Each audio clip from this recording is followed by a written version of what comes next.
మన మహబూబ్ నగర్ కి వెళ్దాం. మహబూబ్ నగర్ లో చూసుకుంటే ఇక గత పాలనలో పేదవాడికి అందాల్సిన పథకాలు ఏవి కూడా పేదవాడికి అందలేదని, పేదవాడు లాగే మిగిలిపోయారని చెప్పేసి ఎమ్మెల్యే వాకటి శ్రీహరి చెప్పడం జరుగుతుంది. అలాగే పేదవాడికి విద్య, వైద్యం, ఉపాధి ఇవి మూడు అందించడం తన యొక్క లక్ష్యం అని ఆయన చెప్పడం జరుగుతుంది. అలాగే గత ప్రభుత్వం కూడా గొప్పలు చెప్పుకుంటే తప్పిస్తే పేదవాడికి చేసింది ఏం లేదు, ఒరిగింది ఏం లేదంటూ వాకటి శ్రీహరి చెప్పడం జరుగుతుంది. ఈ అంశానికి సంబంధించిన సమాచారం మా ప్రతినిధి ప్రదీప్ అందిస్తారు. ప్రదీప్, చెప్పండి అప్డేట్స్ ఏంటి?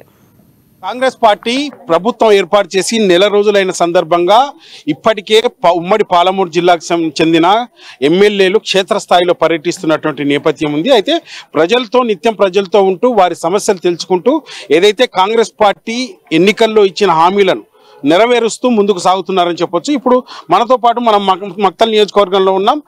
మక్తల్ నియోజకవర్గంలో ఉన్న కాంగ్రెస్ ఎమ్మెల్యే వాకిటి శ్రీహరి గారు మనతో ఉన్నారు. వారిని అడిగి మరిన్ని విషయాలు తెలుసుకునే ప్రయత్నం చేద్దాం. అన్న, చెప్పండి, ప్రధానంగా ఎన్నికల్లో ప్రచారంలో మీ ముందున్న అంశాలేంటి? ఎన్నికల తర్వాత ఎమ్మెల్యేగా ఏం చేయబోతున్నారు? ముందుగా అమ్మ న్యూస్ ఛానల్ వారికి, ఆ యాజమాన్యానికి నా హృదయపూర్వక ధన్యవాదాలు. ఎందుకంటే ఇప్పుడు ఈ క్షేత్రంలో ఏమి లేకున్నా కూడా ప్రజల నాడి మరి గెలిచిన ఎమ్మెల్యే ఏం చేస్తా ఉందనేటువంటి సమాచారాన్ని ప్రజానికానికి తెలియజేసేందుకు ఎక్కడి నుంచో మీరు వచ్చి మా దగ్గర మక్తల్ నియోజకవర్గం వచ్చి ఈ ఇంటర్వ్యూ తీసుకుంటున్నారు. కాబట్టి మీకు ధన్యవాదాలు తెలియజేసుకుంటూ మీ ద్వారా మా నియోజకవర్గ ప్రజలందరికీ కూడా కృతజ్ఞతలు, ధన్యవాదాలు తెలియజేస్తా ఉన్నా. మీ ఆశీర్వాదం వల్లనే గెలిచిన మీ వాకిటి శ్రీహరిగా ఇప్పుడు మా సోదరుడు అయినటువంటి ప్రశ్నకు, గతం కాంగ్రెస్ పార్టీ లేనప్పుడు ఏ విధంగా ఉండేది, కాంగ్రెస్ పార్టీ వచ్చినాక కాంగ్రెస్ పార్టీ లేనప్పుడు ఏ పేదోనికి ఇల్లు రాలే, కాంగ్రెస్ పార్టీ లేనప్పుడు ఏ పేదోనికి పెన్షన్ రాలే, కాంగ్రెస్ పార్టీ లేనప్పుడు ఏ పేదోనికి కూపన్ కార్డు రాలే, కాంగ్రెస్ పార్టీ లేనప్పుడు ఏ పేదోడు కూడా సుభిక్షంగా లేకపోయా, కాంగ్రెస్ పార్టీ లేనప్పుడు ఏ పేదోనికి ₹1,00,000 రుణమాఫీ రాలే, కాంగ్రెస్ పార్టీ లేనప్పుడు ఏ పేదోడు కూడా తన పాస్బుక్ని బయట తీసుకునే పరిస్థితి. కానీ కాంగ్రెస్ పార్టీ వచ్చిన తర్వాత ఏ మాట అయితే ఇచ్చినామో, ఆరు గ్యారంటీ స్కీమ్ చెప్పినాము, దాన్ని ఈ దేశంలో నిరూపించగలిగిన 48 గంటల ముఖ్యమంత్రి గారు ప్రమాణ స్వీకారం చేసిన 48 అవర్స్ లోపే మొదటి సంతకం 6 గ్యారంటీ స్కీమ్లు ఇంప్లిమెంట్ చేస్తామని, ఆ తర్వాత 48 గంటల లోపే ఆ చేస్తున్న 6 గంటల్లో 2 స్కీమ్స్. ఒకటి, మా మహిళా అక్క చెల్లెలందరూ కూడా గతంలో ఎలక్షన్లో ఏం చెప్పినాం, ఖచ్చితంగా అక్క మీరు ఏ బస్సు ఎక్కినా కూడా డబ్బులు వద్దక ఆధార్ కార్డు పెట్టుకొని ఉన్నాం. ఇప్పుడు మా అక్క చెల్లెళ్ళు అధికారం వచ్చిన తర్వాత ఏ బస్సులో కూడా ₹1 టికెట్ తీసుకోకుండా ఫ్రీగా పోయి వస్తా ఉన్నారన్నమాట గుర్తు చేస్తా ఉన్నా. రాష్ట్రమంతా కూడా మా సోదరి మనందరూ కూడా ఎంతో సంతోషంగా ఉన్నారు. ఇటువంటి స్కీమ్స్ మా మహిళలకు కూడా ఆలోచన చేస్తారా, ఆలోచన చేసే పార్టీ ఏదైనా ఉంది అంటే అది కాంగ్రెస్ పార్టీని మా మహిళా సోదరులు నమ్ముతా ఉన్నారు. అదొక్కటే కాదు, ప్రతి పేదోడు సంక్షేమం, వాని సంక్షేమం బాగుండాలి, వానికి ఏమైనా ఆపదైనప్పుడు ₹5,00,000 ఏదైతే ఆ రాజు ఆరోగ్యశ్రీ కార్డు ఉందో దాని ద్వారా వాడు బతకలేడు. ఏదైనా పెద్దది జరిగినప్పుడు వాడు ఇల్లు, ఫ్లాటో లేకుంటే భార్య మేళ్ళలో పులిస్తలు తాడో అమ్ముకోవాల్సిన పరిస్థితి వస్తుంది. అట్లా కాకుండా 5 లక్షల బదులు 10 లక్షల వరకు కూడా ప్రతి పేదోడు హాస్పిటల్లో ఖచ్చితంగా ట్రీట్మెంట్కి ఉపయోగించుకునే విధంగా ఒక కార్యాచరణ ఏర్పాటు చేసుకున్న మాట తెలియజేస్తా ఉన్నా. ఈ రెండే కాదు, మిగతా 4 కార్యక్రమాలు ఏవైతున్నాయో ఆ 4 కార్యక్రమాలు కూడా సాధ్యమైనంత తొందరలో చేసి ఇంప్లిమెంట్ చేయాలా, ప్రతి పేదోనికి ఇచ్చిన మాట నిలబెట్టుకోవాలనే కార్యక్రమంలో తపన తాపత్రయంతో కాంగ్రెస్ పార్టీ రేవంత్ రెడ్డి మన ప్రియతమ ముఖ్యమంత్రి గారు ఉన్నారు. కాబట్టి 100% ఆ దాంట్లో బాగానే మనం మొన్న కార్యక్రమం తీసుకున్నాం. 28 నుంచి 6 తారీఖు వరకు ఖచ్చితంగా ప్రతి గ్రామానికి పోయినాం, ప్రతి మండలానికి పోయినాం, ప్రతి ఊరికి పోయినాం, టెంట్ వేసుకొని కూర్చున్నాం. మీరు ఎక్కడ పైరు చేసుకోకండి, ఎవరెంబడి తిరగకండి, ప్రభుత్వమే మీ ఊరికి వచ్చి టెంట్ వేసుకొని టేబుల్ వేసుకొని కూర్చున్నది, మీకు ఏం కావాలో ఇన్ఫర్మేషన్ ఇవ్వండి, మేము ఎంక్వైరీ చేస్తాం. ఒకవేళ నిజంగా కూడా లబ్ధిదారు అయింటే 100% పార్టీలకు అతీతంగా ప్రతి లబ్ధిదారునికి కూడా ఖచ్చితంగా సంక్షేమ పథకం ప్రతి కడపకు అందించే విధంగా కార్యక్రమం ఏర్పాటు చేయాలనే ఆలోచనతో ముందుకు పోతా ఉన్నాం. కాబట్టి ఖచ్చితంగా మీరు అడిగిన విధంగా గతం కాంగ్రెస్ లేనప్పుడు, ఇప్పుడు కాంగ్రెస్ ఉన్నప్పుడు, గతం కాంగ్రెస్ లేనప్పుడు ప్రజలు కూడా అల్లాడినరు. ఏంద్రనా ఇదంతా కూడా ఏ కార్యక్రమం చేపడతామన్న నిర్బంధమైనటువంటి సంఖ్యలు ఉండే ఇప్పుడు స్వేచ్ఛగా గాలిలు పీల్చుకుంటా ఉందన్నమాట తెలియజేస్తా ఉన్నా. ఏదైతే ఉమ్మడి పాలమూరు జిల్లా వలసల జిల్లాగా పేరుంది, గత ప్రభుత్వంలో వలసలు ఆపామంటున్నారు, అంటే వలసలు రిటర్న్ అయ్యాయని చెప్తున్నారు. మరోవైపు చూస్తే ఇంకా వలసలు పోతానే ఉన్నారు.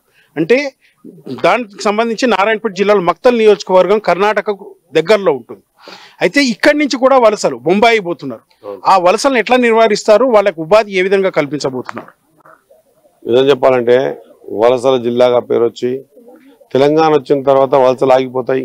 తెలంగాణ వచ్చిన తర్వాత నీళ్లు, నిధులు, నియామకాలు కూడా ఏ నినాదంతో తెలంగాణ ఆ రోజు సోనియా గాంధీ గారి అక్కడ ఆంధ్రప్రదేశ్ కొట్టుకపోతుందని తెలిసి కూడా తెలంగాణ ఇచ్చి ఆంధ్రప్రదేశ్ పోయిందో, పోతే కూడా బాధపడలే కానీ తెలంగాణ ప్రజలకు లబ్ధి చేకూరాలని ఆలోచన చేసి తెలంగాణ ఇచ్చిందో.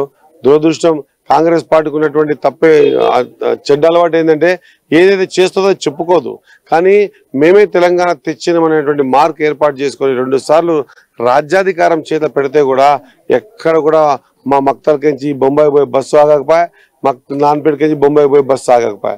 వలసల జిల్లా మొన్న కూడా కేటీఆర్ గారు మాట్లాడుతూ ఉన్నారు ఎన్నో నీళ్ళు ఇచ్చినామని చెప్పేసి. ఇప్పటికి కూడా ఎక్కడ వేసిన గొంగడ అక్కడనే ఉంది. ఏదైతే సంగమండ డ్యామ్ ద్వారా భూత్పూర్ డ్యామ్ ద్వారా చెరువులకు నీళ్ళు నింపి నీళ్ళు ఇచ్చినామంటున్నారు, అది కాదు దాని స్కీమ్ ఉపయోగపడేది. పిల్ల కాలువల ద్వారా రైతుకు ఏ సైఫన్ సిస్టమ్ ద్వారా కాలువ మలుపుకుంటే నీళ్ళు వచ్చే విధానంగా రూపకల్పన జరిగింది. అది చేయకుండా మేము చెరువులు నింపినాం. చెరువుల కింద ఆయకట్టు ఎంత ఉంటుందండి? చెరువు కింద ఉన్న ఆయకట్టు దాటి ఇంకొక ఎక్కడ బయట పారడానికి వీలే లేదు. వాళ్ళకే వంతుల వారికి నీళ్లు కావాలి. ఇది కాదు కావాల్సింది. కాబట్టి మేము చెప్తా ఉన్నాం 100% ఈ ప్రణాళిక ఏదైతే వాళ్ళు తప్పులు చేశారో ఆ తప్పులు మేము చేయకుండా వలసలు ఆపే విధంగా ప్రతి వ్యక్తి కూడా మేము ప్రతి గ్రామ పంచాయతీలో ప్రతి ఊర్లో చెప్పినాం, దయచేసి మీ ఊర్లో ఉన్న వాళ్ళకి మాత్రం ఇళ్ళని కాదు, ఈడ పరిస్థితి లేక ఇల్లు లేక పరిస్థితి బాగాలేక వాడు బతకనికి ఎక్కడో పట్టణంకు అక్కడికి పోతే ఆడ ఉన్నోడు కూడా అనుకోవాలని మా ఊరోడు ఫోన్ చేసి ఆధార్ కార్డు అడిగిండు, ఊర్లో ఇల్లు ఇప్పిస్తామంటుండు, నేను నా ఊరికి పోవాలనే భావన క్రియేట్ కావాలనే ఆ ప్రతి ఊరోని బయటికి పోయిన ఇన్ఫర్మేషన్ కూడా తీసుకొని వాళ్ళకు కూడా పెన్షన్లు ఇండ్లు ఇచ్చే కార్యక్రమం, ఈ కార్యక్రమం ద్వారా వారిని పిలిపించి ఏదైతే సాగునీళ్ళ మీద ప్రత్యేక అవగాహన ఉంది రేవంత్ రెడ్డి గారికి. ఆయన ఉమ్మడి జిల్లా సొంత జిల్లా ఇది. ఈ జిల్లాలో ఆయన మొదటి రోజే మాట్లాడిండు జీవో నెంబర్ 69 మీద. ఖచ్చితంగా ఈ నియోజకవర్గాలు ఈ ఉమ్మడి జిల్లా ప్రాంతం అంతా కూడా సస్యశ్యామలమయ్యి ప్రతి పేదోడు వ్యవసాయం మీదనే ఆధారపడ్డ ప్రతి పేదోనికి కూడా నీళ్లు అందించి వాడు వ్యవసాయం చేసుకునేటట్టు ఏర్పాటు చేసి వాడిని ఊరిడిచిపోని ఇచ్చే పరిస్థితి రానివ్వకుండా కట్టడి చేయాలనే ప్రయత్నం చేస్తా ఉన్నాం. ఏదైతే రేవంత్ రెడ్డి సొంత జిల్లా ఉమ్మడి పాలమూరు జిల్లా నుంచి 12 నియోజకవర్గాల్లో కాంగ్రెస్ విజయబావటం. అట్లే రాబోయే పార్లమెంట్ 2 లోక్సభలు కాంగ్రెస్ పార్టీకి గిఫ్ట్ ఇవ్వబోతున్నారు. 100% Nagarkurnool parliament, Mahabubabad parliament Congress party మా రాహుల్ గాంధీ మా ప్రియతమ నాయకుడు ప్రైమ్ మినిస్టర్ కావడానికి మా తెలంగాణలో నుండి ఈ 2 ముఖ్యం కాదు, ఇంకా 11 అంటే ఇంకా 12 మొత్తం 14 పార్లమెంట్ స్థానాలు గెలిపించి మా రేవంత్ రెడ్డి గారి హయాంలో మా రాహుల్ గాంధీ గారికి ప్రైమ్ మినిస్టర్ చేసుకోవడానికి పరిపూర్ణంగా ప్రణాళిక ఉంది. గెలవబోతున్నాం, మీరు చూస్తారు. Thank you. మన అమ్మ టీవీ గారికి మరొకసారి ధన్యవాదాలు. Thank you. అయితే ఏదైతే మక్తల్ నియోజకవర్గంలో నెలకొన్న సమస్యలపై తాను పోరాడతానంటూ ఏదైతే మక్తల్ నియోజకవర్గంలో అభివృద్ధి తన లక్ష్యంగా పనిచేస్తానంటూ విద్యా ఉపాధి రంగాలను కూడా త్వరితగతిన ఏర్పాటు చేసి మక్తల్ నియోజకవర్గాన్ని సస్యశ్యామలం సాగునీరు తాగునీటితో